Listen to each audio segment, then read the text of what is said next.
Welcome to the DCTV news program. I'm Kendra Cook. Dolores County Broadcasting Network is the producer of DCTV with support from the Southwest Colorado TV Translator Association. If you have a news topic or event that you would like to see covered, give us a call. The studio number is 970-677-4119. Today's show runs Monday at noon and is uploaded to our YouTube channel and our DCTV News at Noon Facebook page, so you can watch it on demand anytime. It's also replayed at 2 p.m. and 6 p.m. and 9 a.m. the following morning. Today is November 25th, 2019, and now the news at noon. From the Durango Herald, a 31-year-old man was taken to Mercy Regional Medical Center with multiple gunshot wounds on Saturday evening, and La Plata County Sheriff's Office is actively investigating the shooting that took place just south of Durango. Sheriff's Office Sergeant Steve Ryder said that the shooting took place around 7:45 p.m. in the 2000 block of County Road 214. Ryder said an investigation is ongoing. No one has been arrested, but multiple people in the incident have been interviewed, and all of the parties involved have been accounted for, but Ryder declined to release additional details about the incident until the investigation is complete. Ryder declined to identify the parties involved, and he said he had no details about the wounds suffered by the 31-year-old man. Ryder said more information is expected to be released about the shooting on Monday or Tuesday based on a more complete investigation. And on Saturday, one man was arrested around 6 p.m. Saturday night on suspicion of second-degree attempted murder. But few details were released by the Durango Police Department, which has an active investigation ongoing into the incident. The assault took place on the Gardenswart Memorial Bridge on 9th Street, where the Animas River Trail crosses the river, said Durango Police Department Corporal Travis Kettlesleger. Kettlesleger said details and identities of the man arrested and two victims would not yet be provided. Two victims were involved in the incident, with one of them seriously injured, suffering multiple facial fractures and flown to a hospital in the Denver area, Kettlesleger said. The second victim was not severely injured, but Kettlesleger said he was unsure if the second victim was sent to a hospital. And reported by the Durango Herald, it took a group effort, but an Albuquerque couple wanted for theft in Durango, among other jurisdictions, were caught and arrested last week in Cortez.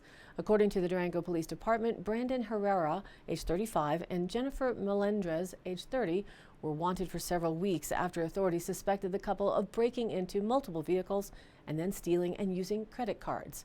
After Herrera and Melendrez were reportedly seen in Durango, police circulated photos of the couple and their vehicle, a silver Kia Soul, on social media. Last Thursday, someone reported to authorities the couple were again in Durango and broke into more vehicles.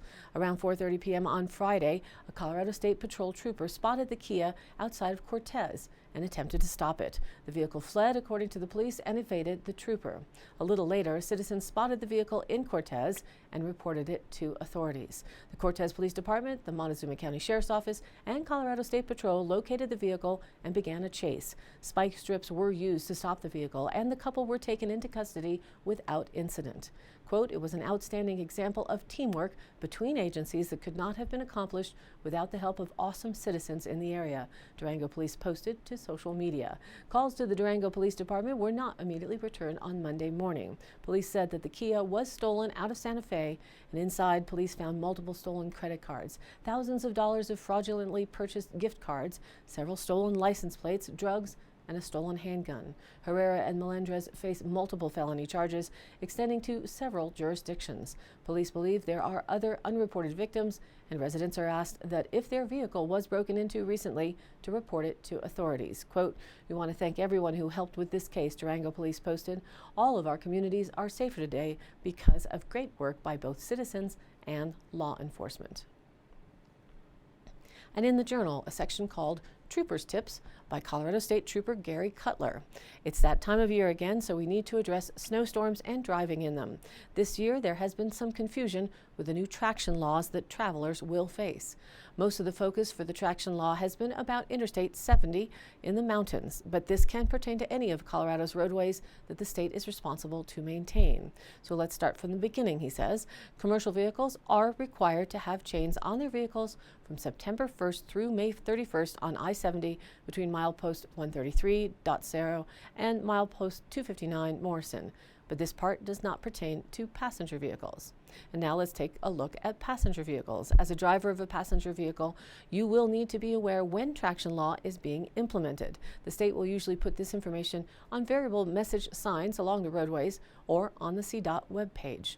When this happens, you need to be concerned with codes 15 and 16, which pertain to all passenger vehicles. The traction law usually will be implemented when you see snow starting to accumulate on the roadway. Code 15 is the first level, which basically says passenger vehicles need to have at least 1/8 inch of tread on all tires. You will also have to have either snow tires, tires with the mud snow designation, or four-wheel drive or all-wheel drive. When Code 16 is implemented, this is a last-ditch attempt to keep the roadway open. So now there will be larger amount of snow on the roadway, and that means all vehicles will need to have chains or an alternative traction device such as auto socks. It doesn't matter if you have four-wheel drive, you need to have chains on your tires. Earlier, he mentioned passenger cars are not required to carry chains or ATDs in their vehicles during the aforementioned time frame, but here's the kicker. If the chain law is enacted after you're in the mountains, you will not be able to access the roadway and might have to wait until the chain law is lifted to get to your destination. So if you don't plan on carrying chains or ATDs, make sure you plan ahead prior to making your trips into the mountains. The traction laws will be enforced, and if you have inadequate equipment during the traction law, you may be fined more than $130. If you fail to comply with the mandatory chain law and you end up stuck and blocking the roadway, you may be fined more than $650. The reason for the chain law is for safety and not to inconvenience other drivers by having vehicles that are ill-equipped for the weather and road conditions, which end up blocking other travelers. And he hopes that this has helped out some of your questions that the office has been fielding for the past few weeks. As always, he says, safe travels. And a note that to be sure to be aware of the snowstorm conditions that will be settling in this week, maybe even making some travel impassable. So be safe for the Thanksgiving holiday if you are planning to travel. And now let's take a look at that local weather forecast. The graphics look pretty snowy out there, and we are expecting snow today. Scattered snow showers possible mainly after 4 p.m. Mostly cloudy skies with a high near 44 degrees. The south winds will run around 10 to 15 miles an hour, and we may see some gusts as high as 30 miles an hour. But the chance of precipitation today is just 30%. Then into tonight, the chance of precipitation rises to 70% chance. Snow showers are likely mainly before 10 p.m. Mostly cloudy with a low around 19 degrees, with those southwest winds around 10 miles an hour becoming northwest in the evening. And again, be prepared for the winds to gust as high as 25 miles an hour. New snow accumulation may be 1 to 2 inches of snow possible. Then Tuesday, isolated snow showers, and they will linger before 7 a.m., but then the sun should come out. Mostly sunny skies, but don't expect anything to melt off, with our high temperatures only reaching near 28 degrees for Tuesday. And the moisture may get wicked out of the fluffy stuff anyway, as northwest winds at 10 to 15 miles an hour will keep it frigid feeling with gusts to 30 miles an hour. There may be some blowing around and drifting as well, so be careful with that on Tuesday. The morning chance for precipitation is just 10%. Then we hit Tuesday night with more clouds coming back in and a low around 13 degrees. The east-northeast winds at 5 to 10 miles an hour become southwest finally after midnight. And again, Tuesday night could be gusty with bursts up to 20 miles an hour, so be careful again of the drifting. With 1 to 2 inches, it shouldn't be too bad right now. Wednesday, we still have a 20% chance on tap for snow showers after 11 a.m. in the morning, mostly cloudy and a high warming up above freezing to near 37 degrees, but again breezy with a southeast wind of 15 to 20 miles an hour and gusts as high as 40 miles an hour. Then into Thanksgiving Eve, Wednesday night, snow showers remain likely, and now we're back up to a 60% chance, happening mainly after 11 p.m. Mostly cloudy night with a warmer low around 29 degrees, and then heading into Thanksgiving morning, we're looking at 70% chance for snow showers. So that may mean scattered around the area. It'll be cloudy with a high near just 39 degrees. Thursday night, again, more snow showers are likely, cloudy with a low around 26, and continuing into Friday, more snow showers likely, cloudy with a high near just 33 degrees. And Friday night, the overnight temperatures start to really plummet into the cold, freezing, sub-freezing temperatures that feel that fall is over and winter is here. Again, a chance for snow showers on Friday night, mostly cloudy and a low into the lower teens at 12 degrees. And heading from the fridge to the freezer for Saturday, a chance of snow showers, though partly sunny, but very cold with the high temperature. Let me repeat that. The high temperature is just near 26 on Saturday. And hold on to your hats as Saturday night, partly cloudy skies. We'll also see single digits on the overnight lows around 7 degrees. So it's a week flirting with snow and continuing to get colder each day as we approach December, the weather calendar start of winter, which is the first on Sunday. So now let's get back to the rest of the news for today. Reported in the Journal, photo Jim Imiaga. Kinder Morgan heard neighborhood concerns about 2 carbon dioxide wells west of Lewis that were approved for drilling by Montezuma County Commissioners back on November 5th. The GP28 and GP30 well projects off of Road T and County Road 17 comply with the County Land Use Code. They still require permits from the Colorado Oil and Gas Conservation Commission. Neighbors said impacts include increased truck traffic, potential for hazardous gas releases, light pollution, noise, and uncertainty on construction timing. Quote, "We understand the value to the county," said neighbor Art Rohr. "Since we moved here 20 years ago, a number of wells have gone in, and we've not said much, but now it's having a significant impact on us." County officials sympathized with the neighbors, but pointed out that the well construction is temporary and safety protocols are in place. Quote, "Keep perspective on what we're dealing with. Impacts of drilling a well is a temporary situation," said Commissioner Keenan Ertel. "Once closed in and piped, most will not know it is there. We recognize that this is an inconvenience." Kinder Morgan's carbon dioxide operations are a main economic driver for the community and contribute more than 50% of the county tax revenues. A wide-ranging discussion between county officials, Kinder Morgan staff, neighbors, and oil and gas critics yielded some mitigation and improved communication on drilling procedures and safety plans. Well drilling takes 40 days, and the initial well pad construction involves a lot of heavy truck traffic on the county roads. Drilling can trigger a venting process to release unwanted gases. Depending on the formation being drilled through, there is potential for release of hydrogen sulfide, a health risk for humans and livestock. If the potential exists, a hydrogen sulfide contingency plan is submitted to the Colorado Oil and Gas Conservation Commission and the county commissioners. Emergency plans are in place to protect the public if dangerous gases go beyond the immediate vicinity of the well. Larry Keller, representing 9 families in the Pheasant Run subdivision, urged Kinder Morgan to provide property owners air quality monitors and provide 30 days notice of well construction to give them time to prepare. Quote, "Some of our residents with asthma want to relocate during the drilling, and other folks have expensive horses they want to relocate," he said. "None of us have been involved in a well like this, and we need as much information as we can get." One neighbor said residents should be reimbursed by the company if they choose to relocate during the drilling. Kinder Morgan indicated that they would provide the 30-day notice of well construction at GP28. The start date is pending market conditions. Drilling the GP30 well is expected to begin this year, pending state permits and favorable weather. Also, more education materials are planned to be included in resident notification packets. Permits and documents of wells are public record and are available from the county planning office.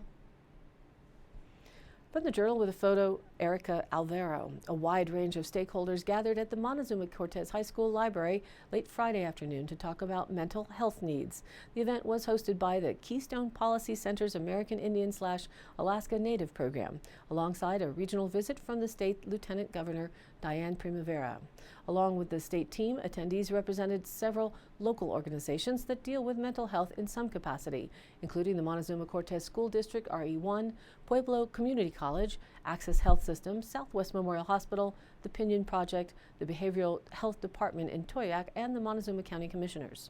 Ernest House Jr. from the Keystone Policy Center moderated the, quote, listening session. He said the need for the session arose from a need to collaborate and understand what other community partners are doing on this important topic. Quote, "We didn't know what other groups are working on, what projects, how can organizations be helpful," he said.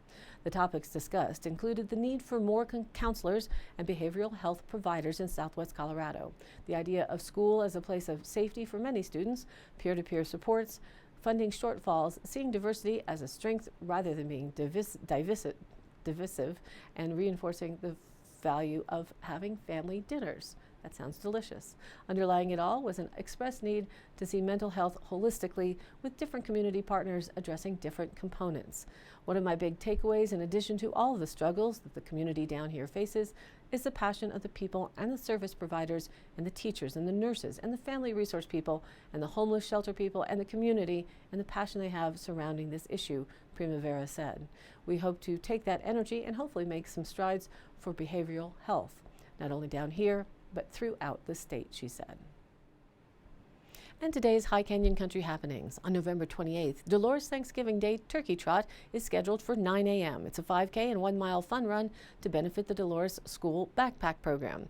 Get your Thanksgiving Day costume, or not, and come get your gobble on. It's 5K and 1 mile fun run, and it looks like you'll want to dress for the cold and snow, possibly. The entry fee is a non-perishable food donation. They encourage healthy non-perishable items such as canned or boxed foods. Be as generous as you can be in the spirit of the day. Bring one item or a sack full of food to share. Skip the Black Friday madness. Want an easy-going and tailored shopping experience? Join the Shop Small Business Saturday on November 30th and feel the love from all of the small businesses in the area. At Love on a Hanger in Cortez, the first 15 people through the door will receive a special gift. Not to mention, one lucky person will have their entire purchase refunded to a store credit. Receive double your reward points all day long. And any small businesses in Dove Creek that want to jump on the promotions bandwagon and set up some discounts or holiday savings, let us know at the Dove Creek Chamber by calling 970-560-2856. And the town of Dolores is hosting a community decorating party at Flanders Park on Saturday, November 30th at 1 p.m., 1 to 3.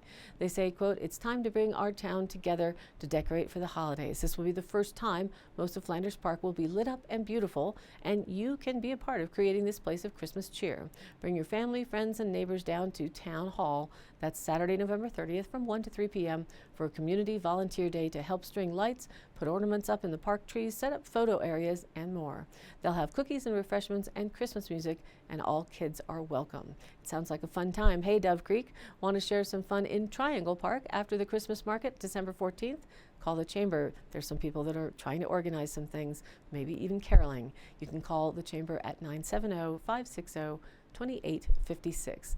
And I post up all of these High Canyon Country happenings on our Facebook page, which is DCTV News at Noon. So you can look up phone numbers and dates. We also upload the daily news to our YouTube channel, which you can search for and subscribe to with the same name, DCTV News at Noon.